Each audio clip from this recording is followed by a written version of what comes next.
Welcome to Marketing People Love. My name is Jacques Spitzer, and I enjoy talking to people who not only have a brand that they're building, but truly are interested in creating marketing people love. And today I have David, who helped found Soapbox, which is changing lives, literally saving lives.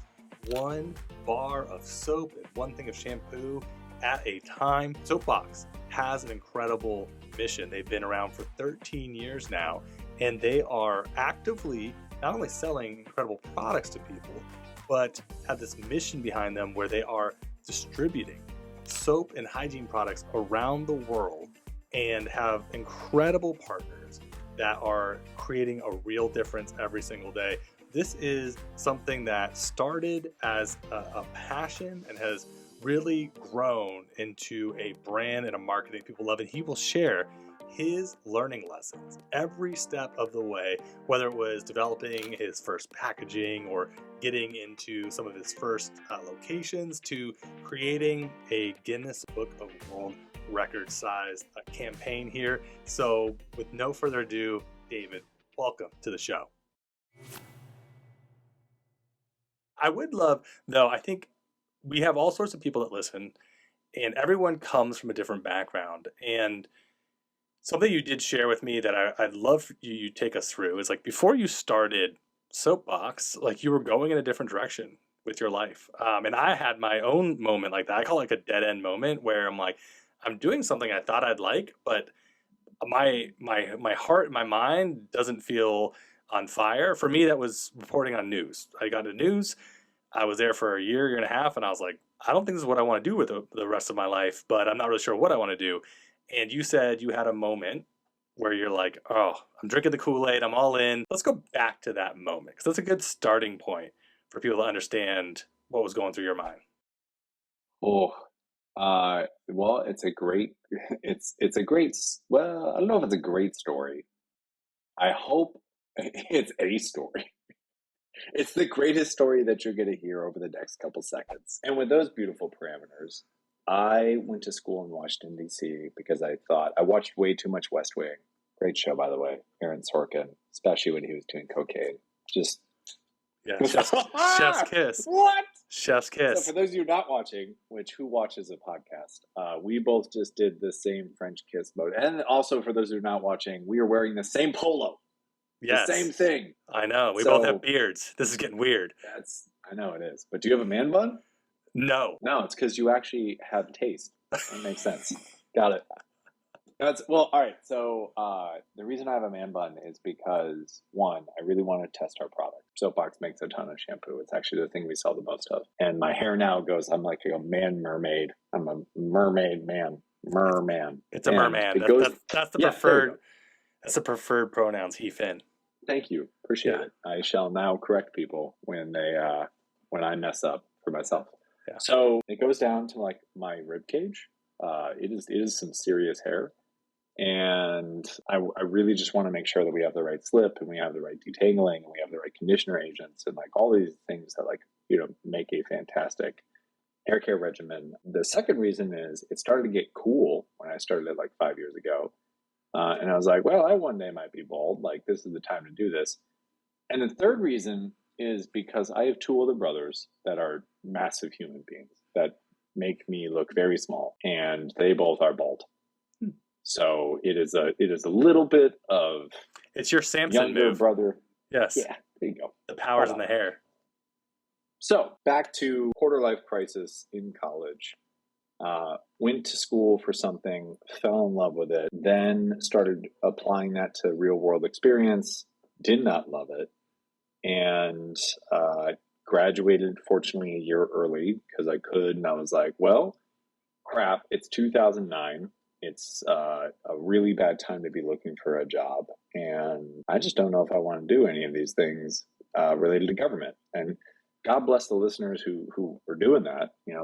We need public servants and we need smart, ambitious, amazing people who do that thankless work. But my heart wasn't in it. So I was like, all right, well, I want to be challenged. I want a leadership role. I feel called towards that. And I want to do something for others. So I was like, all right, I'll go be a Marine Corps officer. So I was training for it. I got all my paperwork ready. And while finishing one of the requirements, one of my friends in college was like, "Hey, we're starting this company. You want to come help us out for a little bit?" So I was like, "Sure." And by day 3, I was like, "This is it, 100% it. This is And what was everything I was supposed to be doing." what was it? If that makes sense. Like how'd you know? What did your heart Man, say? I kind of hoping that I kind of hope that they're listening. It was not a great idea.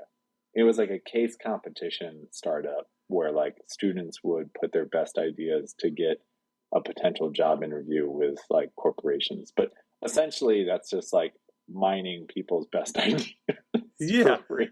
Yeah. But what was So it but what was it about that you were like, I want to get into business? Right? Because you said that yeah, there was something about it that like drew you to it. that was a great pivot. Thank you. But essentially what it was that there was no limit to how hard you could work, that you could push as fast and as hard as you wanted to, and there was direct correlation with how much effort and hard work you were going to put in and the return that could be potentially received from that. There was no one saying, "Hey, this needs to be approved by so and so," or whatever. It was just like you could absolutely sprint towards an objective. Mm-hmm. And that to me was exhilarating. So then I was like, okay, well, that's the exact opposite of the military. And with so much command and control, and you can only go so far so fast because there's a whole big organization that has to move with you. So I knew right then and there. And I called up the recruiter and I said, "Love my country, would absolutely love to still do this. I'm just going to push off the season." And I'll never forget what that recruiter said. Is he said, "Hey, son, we don't chase officers." So I was like, "Wow, okay." So we kept on building that. It did not go well, as previously said. And then I found myself a part of the United States Agency for International Development, doing really meaningful work, but possibly at the lowest of the totem pole that you could potentially be. So I realized that there was a need for hygiene because I was this super low totem pole employee at the subcontractor for the United States Agency for International Development. And there was a ton of work being done on water, but there wasn't a lot of focus on hygiene. And this was like back in 2010 when there was growing attention towards water development and clean access to water. But I was like, where is the hygiene component to this? So I started doing some more research and found that something as simple as bar of soap and the education and the cultural change that happens about the importance of washing your hands with some type of surfactant, as well as clean water after defecation and before meal prep, could do wonderful things in terms of reduction of diarrhea-related illnesses or acute respiratory illnesses, or increasing something as crazy as like tangentially related to like increasing school attendance. Like all of these things were seemed so easily solvable that I called up my best friend. Him and I were both Boy Scouts. We were Eagle Scouts born in the Midwest, and I'll leave it to beaver as you could get. I was like, "Eric, let's start a soap company." And he was just like, "I'm pretty sure that market's like cornered, bud. There's this company called Unilever and or P&G or Colgate. And I'm pretty sure they've solved that." So I was just like, "Look, I'll start making soap in my kitchen. Every time someone buys one of our products, we're going to donate one." And he was like, "That sounds terrible. Like, like, where's the margin in that?" And I was like, "We'll find a way." And then like, we just willed it to be. I started making soap in my kitchen. My landlord thought I was making meth. Like, true story. Like, he was just like, I can "What believe it. in the..." Yeah. Yeah, right? Yeah. Yeah. I got some of that Breaking Bad going on. And the other thing that everyone thought is I was starting a fight club, because like 23-year-old like starts making soap, and like people were like, "Dude, I'm in." I was like, what? Why are you taking your shirt off? Like, this is getting weird. I was like, "We're just selling soap at the farmer's market. Like, why'd you just punch me?" Oh my gosh. Yeah, it was very weird. But we all kept our day jobs. We did that for 2 years until, after begging, pleading, calling, emailing, hounding, we started getting in a regional grocery, and then regional grocery went to major accounts and then national accounts. And then we really started building a brand. And we made every mistake that you possibly could make. Like every single, if we had one iota of understanding of like how to build a consumer product business, we could have shaved years off this journey. But instead, we decided to make every poor decision you possibly could make. So, But look, and now you're on the world famous podcast, Marketing People Love, with Jacques Spitzer, as if that means anything. But it means a lot to me. Don't take this moment away from me, nor your listeners. All three of them. Okay. I'm dying, but okay, but I'm so curious to know because we'll ballpark at 12, 13 years into your journey, which actually is right in line with how long I've been doing Raindrop, and I probably have very similar feelings of like, oh yeah, I didn't really know anything about running a marketing agency or a branding firm when we started. Like to your point, I was 24-ish when I started it. I didn't know what I was doing. And so I already know without asking you, because I lived it, that your naivety was both your greatest strength and your greatest weakness, right? Because you don't know enough to realize how hard it's going to be, and if you did, like, you may never get started, and then you're in too deep, and all of a sudden you're like, I'll just keep going. I can't turn back now. And 13 years later, you got a business that you're really proud of and is creating the world's largest bottle of soap, which we can get to later. But I'm really curious, what were the things that you did early? Give me like one or two examples of things you did early, specific to like branding and marketing in particular, that you're like, oh man, I can't believe I did this, or I can't believe I did that. What's something you learned the hard way? Oh, for those of you that can't see, it looks like, what is that? It looks like a couple different brands squashed together to make what? First off, for those of you who aren't watching this, this is an example of what not to do in consumer packaging. Yeah, what is that? It's bad. Yeah, but it's lotion, unfortunately. Oh, it's lotion. And it's possibly, like, this is clip art. Actually, that's offense to clip art. This is so bad. And we thought this was so good that we launched this in the marketplace, and it didn't do well.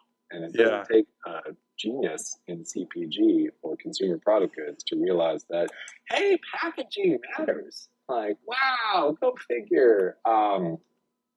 We didn't know. Yeah. There's so many things we didn't know. But we launched possibly some of the worst packaging that you have ever seen on the shelf. And then the worst part about all this is this was bad. But what we came out after this was worse, which thankfully I do not have an example now on my desk. This just sounds painful. I mean... Oh, it was. Because as you know, like, if something doesn't work on the shelves of Target or Walmart or Walgreens, you have to pay for it to come back. Yeah. They're unforgiving. They're like they don't chase down officers, right?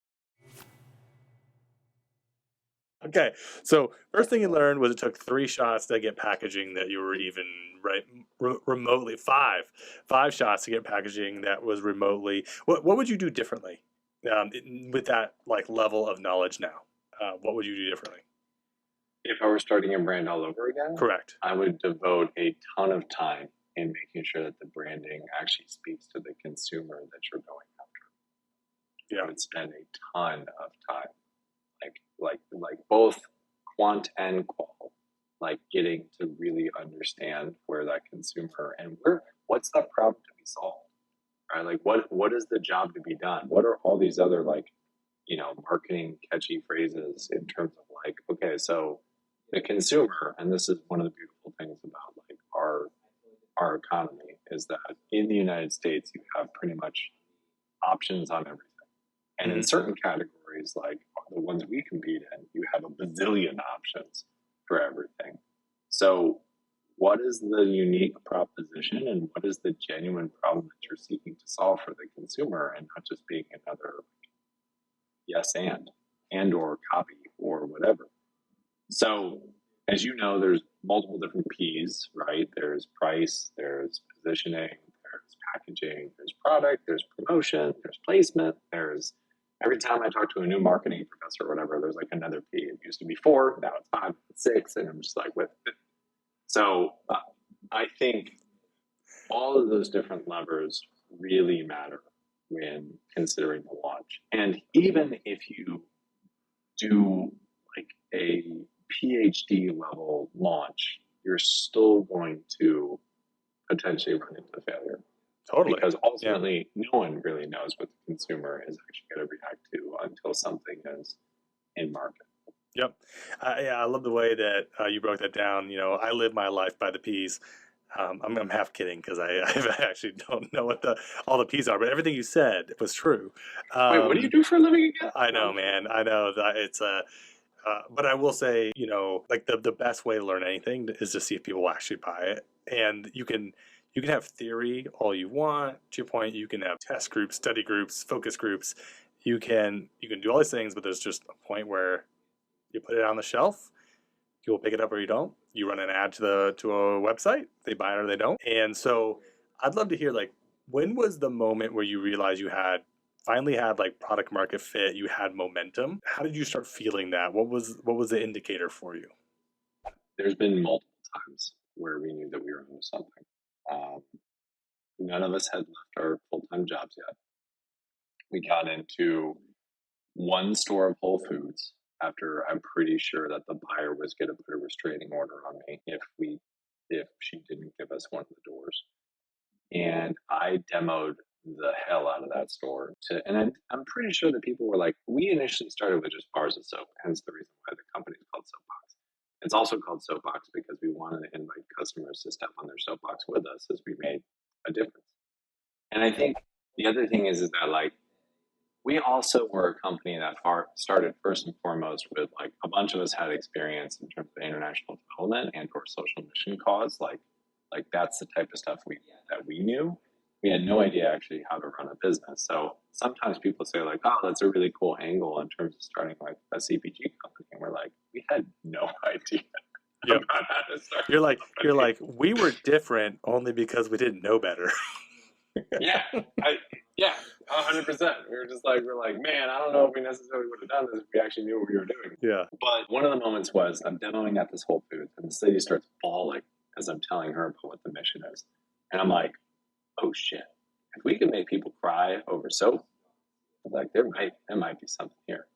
But I think more importantly, it was that also took us on a wild goose chase because it's not the mission that people buy us the first time. It's actually a part of it, but the reason people buy us is because we make a phenomenal blend of both superfood and biotin that's going to get a incredibly manageable look with your hair as well as offer a light conditioner so it's not weighing down your hair, right? Like that's one of our promises specifically. Yep. with one of our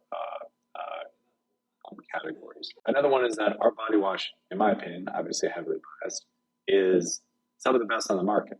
Like it is truly like moisturizing and rich and creamy, and the fragrance blend on it is just absolutely fantastic. And we've spent years on perfecting that. It doesn't have any parabens or sulfates or EDTA or phthalates or petrochemicals or any of these things. So it's all the good, none of the bad, at an incredibly affordable price point. And like that took years on working with our contract manufacturers and working with our chemists and working with all the different people to like bring this thing together on the market. And thankfully it's like it's absolutely crushing it like compared to other competitors. And I think a lot of that is you need to figure out a way to cut through the clutter and actually tell that on the front of your packaging as well as in all your messaging to the consumer. Mm-hmm. The fact that we give back is a cherry on top. Yep, but it's to your listeners. Man, you nailed that.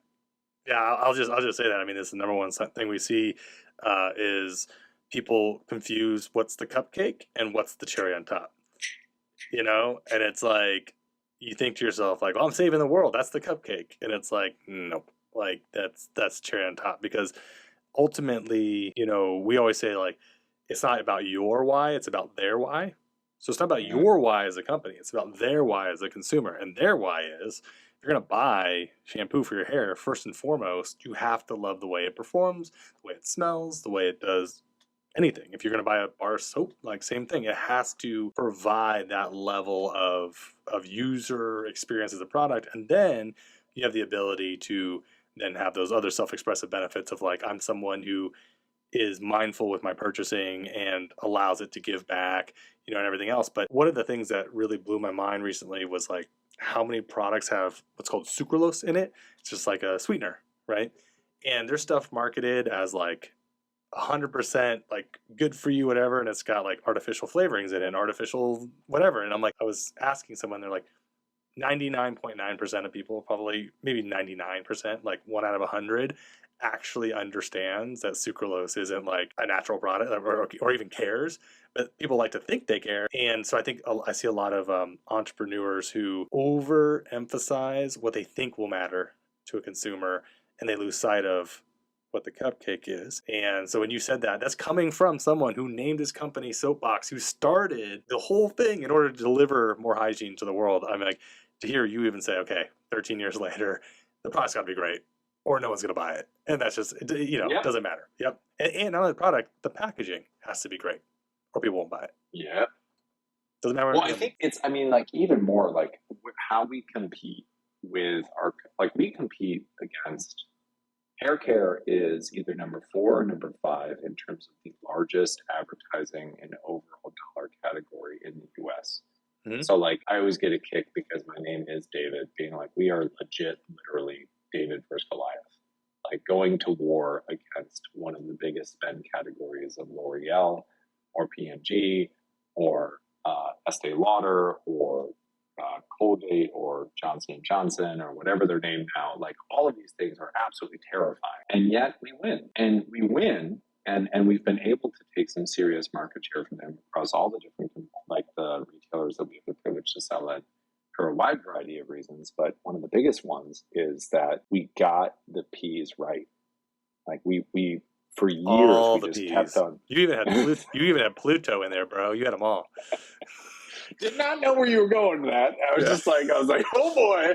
I was like, what is the rating of this podcast? Don't you worry. You can't send this to mom. Don't worry. We keep everything PG around here, Mr. David. P. So, okay. Appreciate the puns. So, let's not procrastinate. Let's keep going. Oh my gosh. Oh my gosh. So, okay, here's what I want to know is this going to get edited? No, it's going to stay in. We're going to keep this in. Yeah. Otherwise, everyone will always wonder what I was referring to, which was Pluto. And then your mom might be listening. My mom's already listening. Hello, Connie. So, yeah, oh yeah, she's a big fan. Connie, I just said Connie. Yeah, Connie. Hello, Connie. Yeah. So, I'd love to hear now too.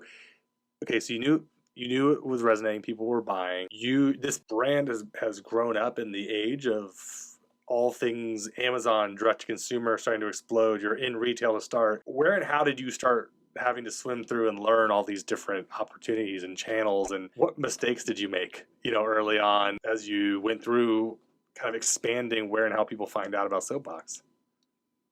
Jacques, you asked a bunch of really good questions, and there was tons of opportunities that we missed on.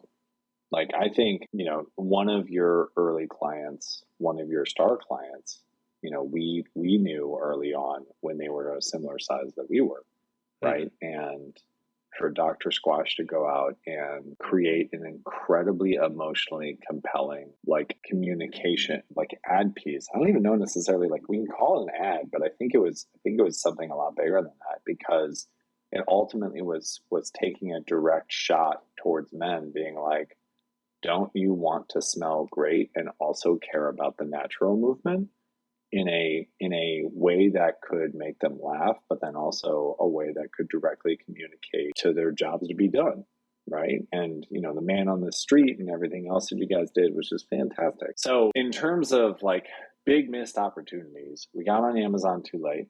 But now, thankfully, we're a top 50 brand across various categories that we're on Amazon. The return on ad spend that we have on Amazon is stupid. Like, thank you, Jeff Bezos. I will give you more of our money. I think another really interesting thing that we did well is we started going after hotels. And to negotiate with hotels takes about 5 or 6 years. So we started, like, way back in 2015. So we have about, I kid you not on this number, we have about 45 million samples every year in the United States alone of, like, Soapbox product that are going on people's skin, hair, hands. And that's because we do all of Delta. Thank you. Yeah. Thank you. We got really cozy and understood the ins and outs of hospitality. And that's where the mission really mattered, right? Because all these other brands were like, hey, we moisturize better, we exfoliate better. And we're like, hey, together, Marriott, we can genuinely provide hygiene to those Wow. who do not have it. And they were like, that is a That cupcake. separates you, and that is a cupcake to them. Wow, that's so great. I get that, because then it's like when people go into their hotels and they flip it over and they realize that, they have an extension of. One of the things I've noticed over and over again is that people who see success with their businesses, they usually have one thing, one channel that they invest into and grow, that like maybe where no one else is really spending the time or energy to be there. And like the hotel thing is such a great example of like when you start a soap company that's looking to give back a bar for everybody, you don't think to yourself, I'm going to be the premier partner for, Delta or anything else. Like, to your point, that was something you grew out and resonated. And I'm so curious. One of the first things I wanted to ask you was like, just at the size that you guys have grown to, the distribution of the free product probably is just as much a job as the ones that are sold. Like, how has the business logistically actually given away that much soap? How does it get distributed? I'm so curious the logistics of that. I mean, you're running a nonprofit and a for-profit at the exact same time. That is so. First off, Jeff, thank you. It's like you've done your research. It's like we've been working together. I know. I know.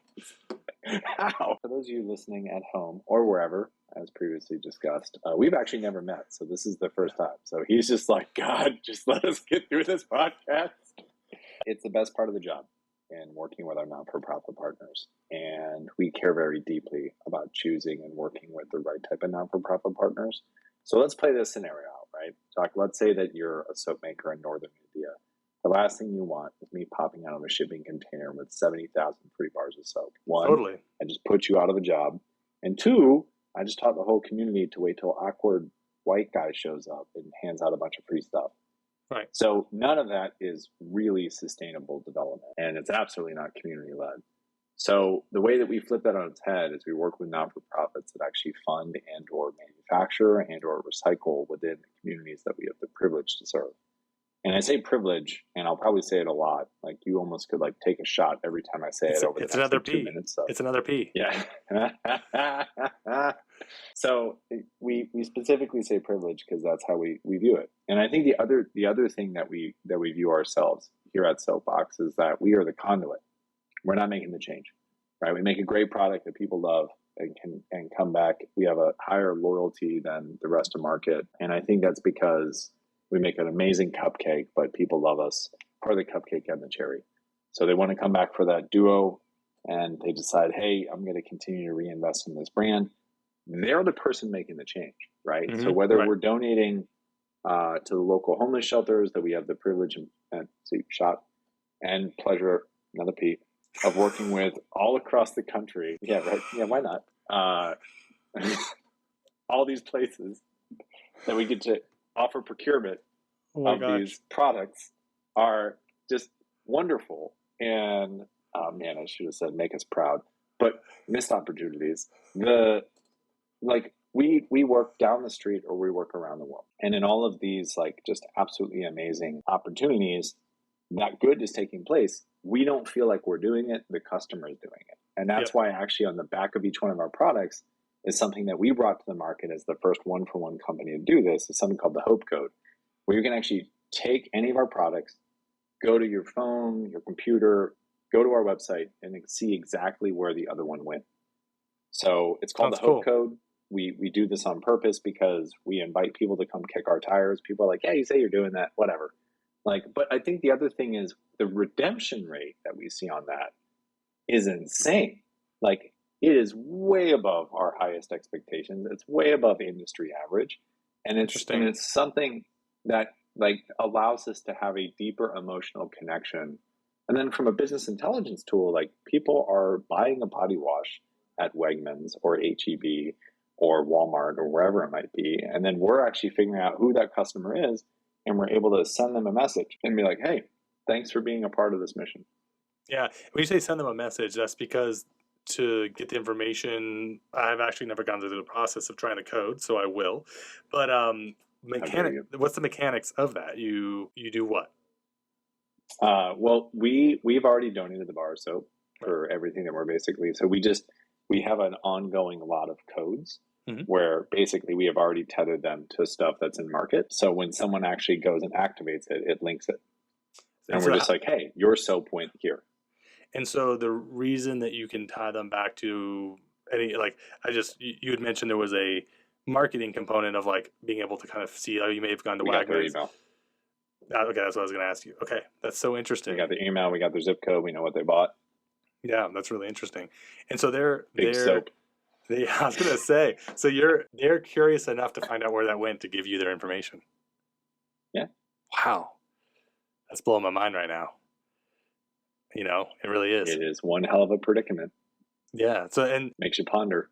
Sorry. Where have you been able to?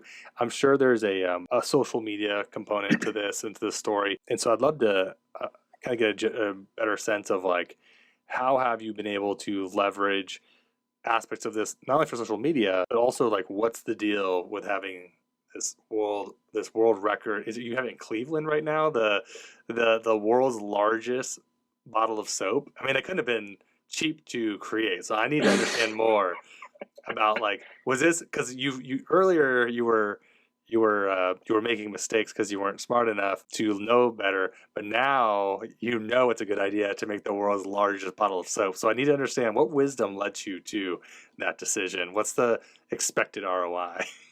Wisdom is a stretch. We built the world's biggest bottle of soap, and we won a Guinness Book of World Record on not technically it, but we'll go through that later with that fun asterisk. We drove it to 16 U.S. cities. We parked it in all of our retail partners. We made a huge event out of it. We invited the local news.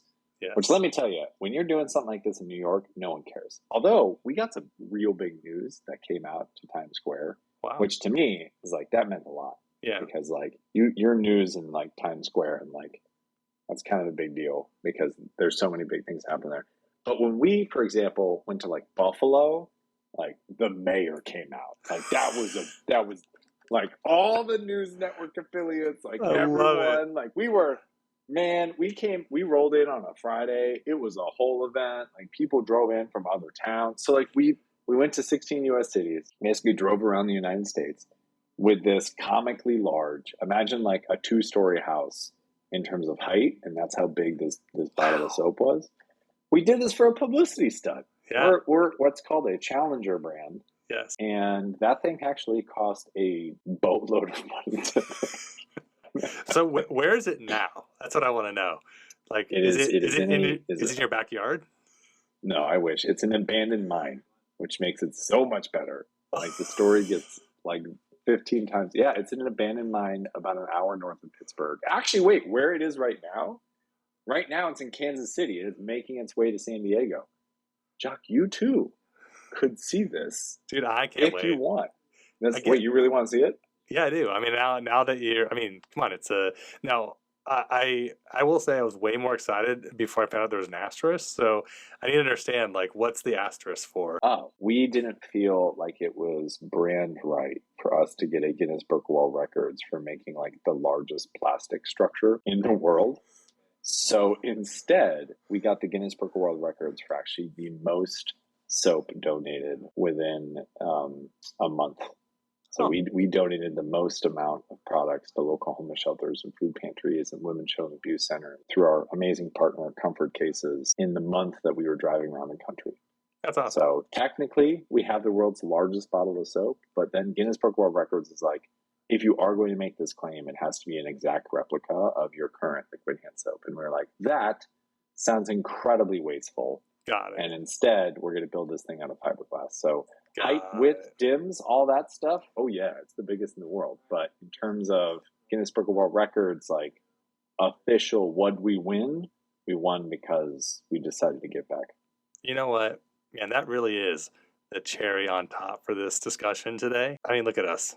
Look at us. You could have gone in. Look at us. You know what? As a listener, I wish if you would just be like, this is a big disappointment, and you've let everyone down. And how dare you? You know what? Like you had one job, you decided. My reaction to it was like, that's such a heartwarming story that like you went for this Guinness Book of World Record, but then you couldn't do it like in a way that you felt good about. So you went with a completely different record and you still made the thing. You just knew it wouldn't count for the record books, but it would count in your heart. And you know what, David? That's what we're here to do. We're here to change hearts and minds and hair follicles and skin and Love it. something with a P. So can't think of a body part that starts with P. So we'll just move to the finale of this and say, if someone wants to fall deeper in love with what you're helping to build, where would you recommend them checking out? Oh, for Soapbox? Well, first and foremost, if you're still listening, thank you. And Connie, God bless you. So there's a discount code that we wanted to offer your hardy listeners who I can't wait. Thank you. Put up with all this pontification and punctuation to get to this place. So thank you. If you just put in Raindrop, you're going to get 25% off your first order on soapbox.co. You can just Google Soapbox shampoo or Google Soapbox body wash. You'll find us. We also are sold in pretty much every major retailer in the U.S. We also have an amazing deal right now on Amazon. So whenever this goes out, we're still running an amazing deal. So just type in Soapbox and you'll find us. But it is an absolute pleasure to say, and a lot of the credit goes to our team. I just make sure that they get coffee every morning. It's kind of a self-serving drug. It's like, yeah, I want to make sure my team works faster. So that's kind of weird. We have it on tap here too. So I understand. Right? Exactly. Right? Yeah. Like people are just like, oh, thanks for this benefit of like, making sure that there's coffee. And it's like, no, actually this is self-serving. It's just like, But find us anywhere there. Thank you for joining our mission. Thank you for helping us make a difference in those who cannot afford either access and or help us expand with our partners in terms of changing the cultures around the importance of hygiene. Like the results are truly astonishing. Here's something that's kind of sobering, and I'll end on this super mushy note. But it is something that, right. Just build up to this point. We don't know who, and we don't know that we can't say their names, we can't say their faces, but demonstrably what we know through the statistics that we get back from our partners that we have the privilege of working with. And no more jokes about peas, but sincerely, we believe it's a privilege and we believe it's an incredible honor. We know that we've saved lives. And once again, it's not we, like our team, that's our consumers. Right. And to me, that is, I've had so much fun during this whole podcast. I've completely thrown you off. What the questions that you probably want, and you're probably just like, that guy sucks. I never want to bring him up ever again. But it is such an incredible honor to be able to create something that people love and that genuinely we're able to. We've donated over 36 million bars of soap. We look forward to donating tens of millions more. We hope that turns into hundreds of millions on a regular basis, and the only way that you get to do that is by creating something that people love and they want to come back to again and again. That's perfect. I'm not going to add anything onto that because I'm going to take the outro from there. David, no, it's been a ton of fun, man. I forget who. It was maybe Adam. He was like, oh, man, you're really going to enjoy David. And I now see why. I'd love to know, what is the brand of your shirt? I'm wondering if we're wearing the exact same shirt. I don't think we are. I think you have a different hem. I'm right here. I think it's Fresh and Clean. Okay. It's fresh teas. I'm wearing Viore, so we're not wearing the same shirt. Okay. Thank God. That would have made it too weird.